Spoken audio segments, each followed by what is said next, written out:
नमस्कार दोस्तों, स्वागत है आपका पढ़ो इंडिया में।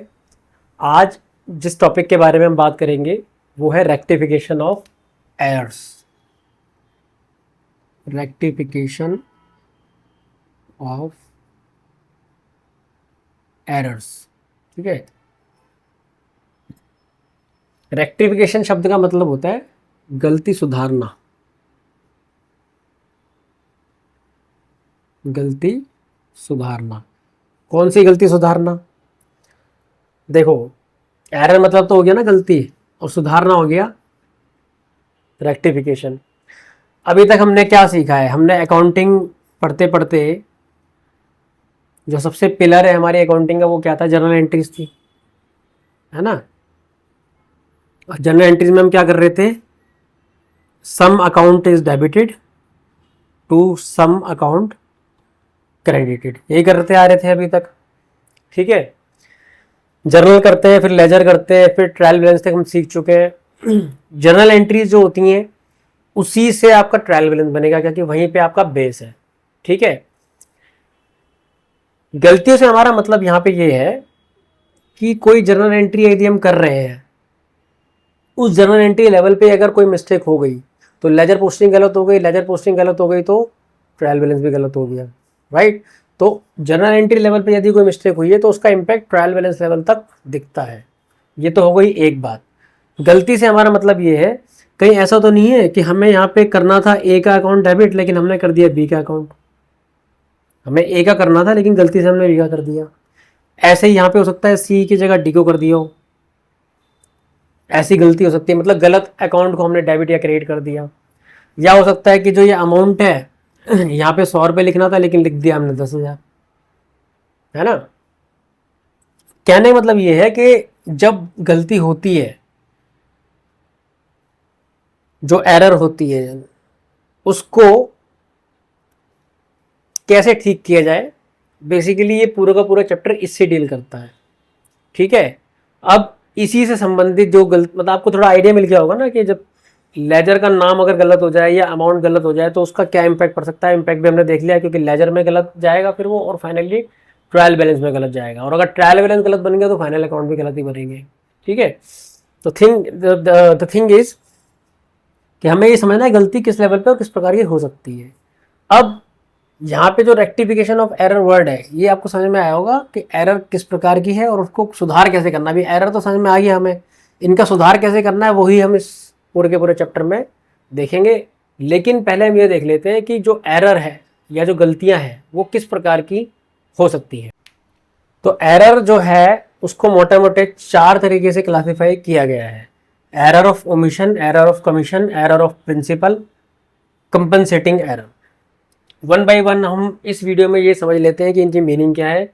नेक्स्ट वीडियो में हम इनको एग्जाम्पल के साथ देखेंगे, और साथ में क्या उनका करेक्शन होना चाहिए, क्या उनका सुधार होना चाहिए, या क्या उनकी रेक्टिफिकेशन या रेक्टिफाइड एंट्री होनी चाहिए, वो हम देखेंगे।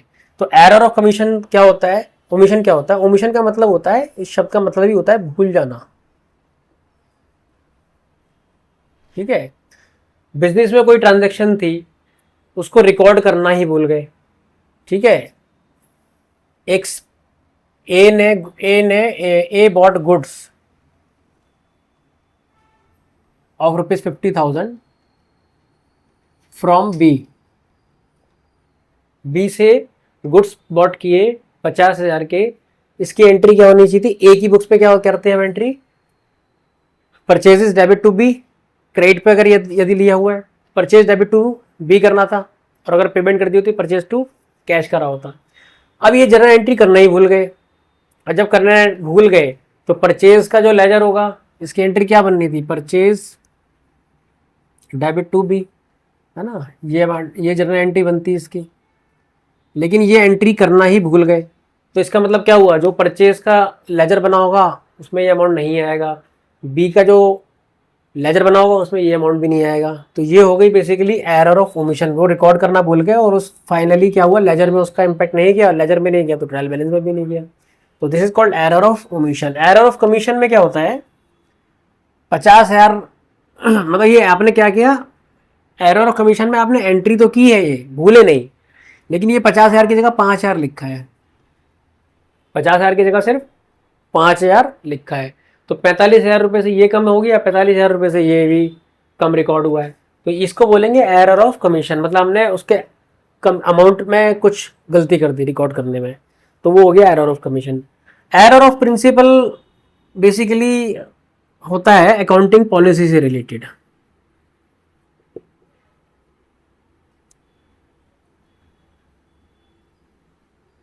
एक ऑर्गेनाइजेशन है वो डेप्रिसिएशन अपनी फिक्स एसेट पे लगाती है, लेकिन मेथड यूज करती है straight line method. Straight line method के बारे में हम जानते हैं, दैट मेथड है जिससे हम किस तरीके से डेप्रिसिएशन कैलकुलेट करते हैं फिक्स एसेट पे। ठीक है, कोई डाउट हो तो हमारी प्लेलिस्ट में आप जाके वो टॉपिक देख सकते हैं। अब कोई ऑर्गेनाइजेशन है एक्स लिमिटेड, कोई कंपनी है, वो स्ट्रेट लाइन मेथड को फॉलो करती है डेप्रिसिएशन लगाने के लिए, लेकिन किसी असेट पे इन्होंने स्ट्रेट लाइन मेथड की जगह WDV मेथड लगा दिया, रिटर्न डाउन वैल्यू मेथड से डेप्रिसिएशन लगा दिया। तो क्या सही लगाया depreciation? The answer is no. लगाना तो स्ट्रेट लाइन मेथड से था, लेकिन लगा किससे दिया? WDV से लगा दिया। अगर WDV से लगा दिया तो वो जो अमाउंट है डेप्रिसिएशन का वो गलत कैलकुलेट होगा और फिक्स एसेट में भी गलत रिफ्लेक्ट होगा। तो इस प्रकार की जो मिस्टेक है वो हो जाती है एरर ऑफ प्रिंसिपल। सैद्धांतिक रूप से वो गलत हो गए। सैद्धांतिक रूप से आपको स्ट्रेट लाइन मेथड को फॉलो करना था, लेकिन आपने WDV को फॉलो कर दिया। लेकिन इस मेथड में अकाउंटिंग एंट्री बिल्कुल ठीक हुई, जिस अकाउंट को डेबिट करना था, क्रेडिट करना था, वो वैसा ही हुआ, लेकिन हमने ये जो कैलकुलेशन थी उसमें गड़बड़ कर दी। कंपनसेटिंग एरर बेसिकली क्या होता है? कोई जर्नल एंट्री करनी थी A डेबिट टू B, ठीक है, 50 रुपये से, ये एंट्री करना भूल गए, लेकिन एक गलत एंट्री कर दी A डेबिट टू C 50 रुपये से। इस एंट्री में A जो था इसको डेबिट करना ही नहीं था, लेकिन गलती से इसको कर दिया। और एक दूसरी एरर में हमने क्या किया था, इसको डेबिट करना था, वो किया नहीं, लेकिन इसमें गलती से कर दिया।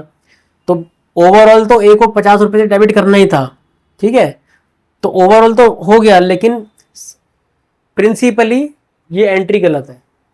लेकिन कंपनसेट होने की वजह से इसका जो लेजर है उसे 50 रुपये पूरे दिख रहे हैं। तो ये बेसिकली कंपनसेटिंग एरर होता है। इसको और डिटेल में हम जब एग्जांपल और इसके क्वेश्चंस करेंगे उसमें समझेंगे, ठीक है। ऑल आई वांट टू से कि जितने भी ये एरर हैं अलग अलग टाइप के, अल्टीमेटली उनको हर एक एग्जांपल्स मैंने समझाने की कोशिश करी है। पहले उनको कॉन्सेप्ट समझे, ठीक है, और हमें करना क्या रहेगा, हमें ये पता रहना चाहिए एरर क्या है, ठीक है, हम करेंगे कैसे इसको, इसकी करेक्ट एंट्री क्या होनी चाहिए थी, रॉन्ग एंट्री क्या की है, और इसकी रेक्टिफाइंग एंट्री क्या होनी चाहिए, वो हम नेक्स्ट वीडियो में देखेंगे। कॉन्सेप्चुअली बेसिकली जो चीज़ें हैं वो ये है, ठीक है। बाकी मिलते हैं नेक्स्ट वीडियो में, और वहाँ पे हम इसको डिटेल में विद इलस्ट्रेशन देखेंगे। Thank you so much, bless you all.